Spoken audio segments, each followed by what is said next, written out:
সন্মুখীন হ'ব সুন্দৰী ACS বিষয়া নপুৰ বৰা আৰু লগতে তেওঁ অবৈধ প্ৰেমিক যিগৰাকী সুৰজিত ডেকা যাৰ সৈতে মিলি কোটি কোটি টকা লুণ্ঠন চলাইছিল এইগৰাকী ৰাজচক্ৰ বিষয়া সুন্দৰী ACS বিষয়া নপুৰ বৰাই ইতিমধ্যে CM ভিজিলেন্সৰ আজি শেষৰটো দিন CM ভিজিলেন্সৰ জিম্মাত আছিল নপুৰ বৰা আৰু আজিৰ শেষৰটো দিন আজিৰ দিনটোত ইতিমধ্যে CM ভিজিলেন্সৰ আজি শেষৰ দিনটোত অন্ত পৰিব আৰু এই মুহূৰ্তত আমি কৈছোৱে যে আজিৰ দিনটোত এইগৰাকী ACS বিষয়াকো ইতিমধ্যে CM ভিজিলেন্সৰ কাৰ্যালয়ত ইতিমধ্যে মুখ্যমন্ত্ৰী তদাৰকী কোষৰ কাৰ্যালয়ত জেৰা চলাই থকা হৈছে পাণবজাৰৰ পৰা লৈ যোৱা হৈছিল আৰু মুখ্যমন্ত্ৰী তদাৰকী কোষত ইতিমধ্যে জেৰা চলোৱা হৈছে কিয় ওলায়ে আছে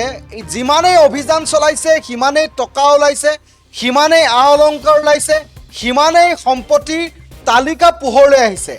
SBI বেংকৰ লকাৰতো ইতিমধ্যে 23 লাখকৈ টকা উদ্ধাৰ হৈছে ঠিক একেদৰে যিমান অভিযান চলাইছে সিমানেই সম্পত্তিৰ তালিকা বাঢ়িছে সিমানেই টকা বাঢ়িছে এনেদৰে লুণ্ঠন চলাইছিল হিন্দুৰ মাটি মিয়াক বিক্ৰী কৰিছিল আৰু মিয়াক বিক্ৰী কৰি এনেদৰে লুণ্ঠন চলাইছিল এইগৰাকী সুন্দৰী ACS বিষয়া নপুৰ বৰাই ইতিমধ্যে তেওঁ প্ৰথম যিগৰাকী স্বামী আছিল সেই স্বামীক এৰাৰ মূল কাৰণেই আছিল তেওঁ অবৈধ যি কাম কাজ এই কাম কাজত সহায় কৰা নাছিল আৰু কাম কাজৰ সৈতে তেওঁ সহযোগ নকৰাৰ বাবে তেওঁ আসলতে প্ৰথম স্বামীগৰাকীকো এৰি দিছিল ACS বিষয়া নপুৰ বৰাই আৰু এইগৰাকী ACS বিষয়া নপুৰ বৰাই নিজৰ স্বামীক এৰাৰ পাছতে একেবাৰে এনেদৰে নামি পৰিছিল যে তেওঁ টকা নহলে কোনো কামেই কৰা নাছিল আৰু তেওঁ নীতি শিক্ষা দিয়াটো বহুত পাকৈত আছিল কেতিয়াও যাতে অসৎ কাম নকৰে কেতিয়াও যাতে বেয়া কাম নকৰে এনেদৰে তেওঁ প্ৰতিগৰাকী লোকক নীতি শিক্ষা দিয়ে কিন্তু এইগৰাকী ACS সুন্দৰী ACS বিষয়া নপুৰ বৰাই কিন্তু টকাৰ নহলে কোনো কামেই কৰা নাছিল আৰু যেতিয়া CM ভিজিলেন্সে অভিযান চলাইছিল এতিয়া CM ভিজিলেন্সৰ অভিযানত কোটি কোটি টকা উদ্ধাৰ হৈছে মাটি উদ্ধাৰ হৈছে ফ্লেট উদ্ধাৰ হৈছে সোণৰ অলংকাৰ উদ্ধাৰ হৈছে লাখ টকীয়া পোছাক উদ্ধাৰ হৈছে ৰাইজে কি বিচাৰে এনেকুৱা এগৰাকী ACS বিষয়াৰ শাস্তি কি হ'ব লাগে কেনে ধৰণৰ শাস্তি দিব লাগে যিগৰাকী ACS বিষয়া হৈ তেওঁ প্ৰশাসনীয় দায়িত্ব লৈ তেওঁ কেনেদৰে লুণ্ঠন চলাইছিল কোটি কোটি সম্পত্তি গৰাকী ঘৰ সপোন দেখিছিল আৰু অবৈধ যিগৰাকীৰ প্ৰেমিক লাট মণ্ডল সুৰজিত ডেকা এই সুৰজিত ডেকাৰ সৈতে মিলি হিন্দুৰ মাটি মিয়াক বিক্ৰী কৰিছিল আৰু মিয়াক বিক্ৰী কৰি তেওঁ কোটি কোটি টকা লুণ্ঠন চলাইছিল লাখ লাখ টকা সংগ্ৰহ কৰিছিল এই কথাবোৰ ইতিমধ্যে CM ভিজিলেন্সে জেৰা চলাইছে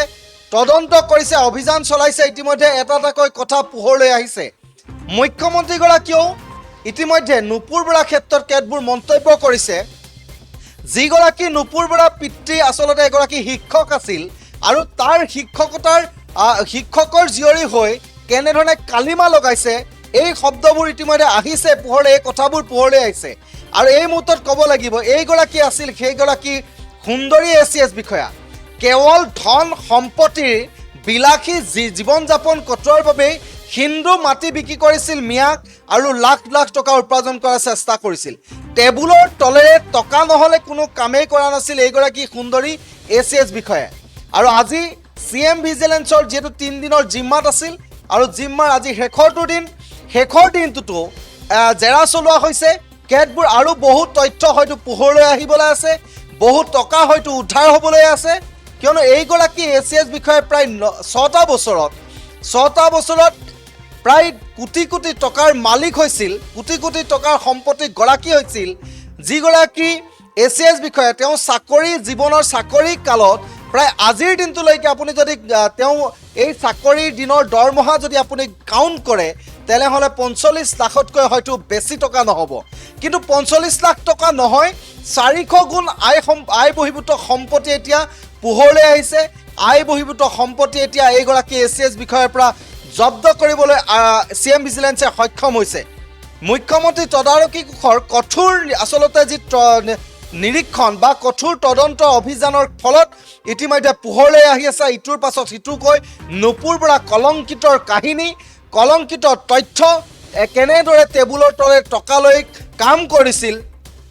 আনক নীতি শিক্ষা দিয়া এইগৰাকী নপুৰ বৰাই কেনেদৰে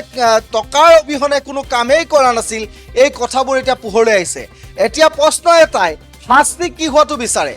কেনে শাস্তি হ'লে এইগৰাকী নুপুৰ বৰা, কেনে শাস্তি হ'লে আন নুপুৰ বৰাৰ দৰে যিবোৰ প্ৰশাসনীয় বিষয়া আছে এই বিষয়াবোৰৰো বুকু কপে? আচলতে কেনেকুৱা শাস্তি হ'লে এইগৰাকী নুপুৰ বৰাৰ দৰে যিসমূহ অসৎ পন্থাৰে টকা লৈ কাম কৰা যিসকল বিষয়া আছে তেওঁলোকৰ বুকু কপে, তেওঁলোকৰ হাত কপে, আৰু কেনেকুৱা শাস্তি হ'ব লাগে? ইতিমধ্যে মুখ্যমন্ত্ৰীগৰাকীয়ে কৈছে যে কঠোৰৰ পৰা কঠোৰ শাস্তি হ'ব, হয়তো চাকৰিৰ পৰা তেওঁক বৰখাস্ত কৰি দিয়া হ'ব। এনেবোৰ কথা ইতিমধ্যে পোহৰলৈ আহিছে। কি কি তথ্য লাভ কৰে, তথ্যৰ ভিত্তিত কিমান কোটি টকা তেওঁ এনেদৰে লুণ্ঠন চলাইছিল, সত্ৰৰ মাটি কেনেদৰে আনক হস্তান্তৰ কৰিছিল, সত্ৰৰ মাটি হস্তান্তৰ কৰাৰ নামতো লাখ লাখ টকা লোৱা এইগৰাকী নুপুৰ বৰাৰ বিৰুদ্ধে ইতিমধ্যে ৰাজ্যজুৰি যিধৰণে এক প্ৰতিক্ৰিয়া সৃষ্টি হৈ আছে, এনেধৰণৰ যি ACS বিষয়া আছে বা প্ৰশাসনীয় যিসকল বিষয়া আছে কঠোৰ হ'ব লাগে। আৰু মুখ্যমন্ত্ৰীয়ে কৈছে যে মুখ্যমন্ত্ৰী তদাৰকী কোষৰ দৃষ্টিত এতিয়া কেইবাগৰাকীও এনেধৰণৰ ৰাজচক্ৰ বিষয়া আছে যাৰ দীঘলীয়া এক তালিকা ইতিমধ্যে প্ৰস্তুত হৈছে, যিসকলৰ ইতিমধ্যে বিৰুদ্ধেও পৰৱৰ্তী সময়ত কেনেধৰণৰ ব্যৱস্থা গ্ৰহণ কৰিব, এনেধৰণে হয়তো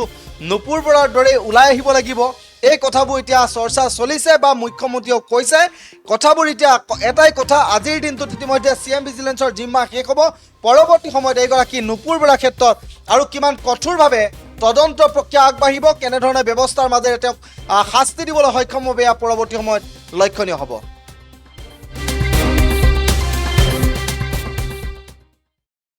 যিকোনো খবৰৰ বাবে যোগাযোগ কৰক 7099017330 লগতে 7099017110।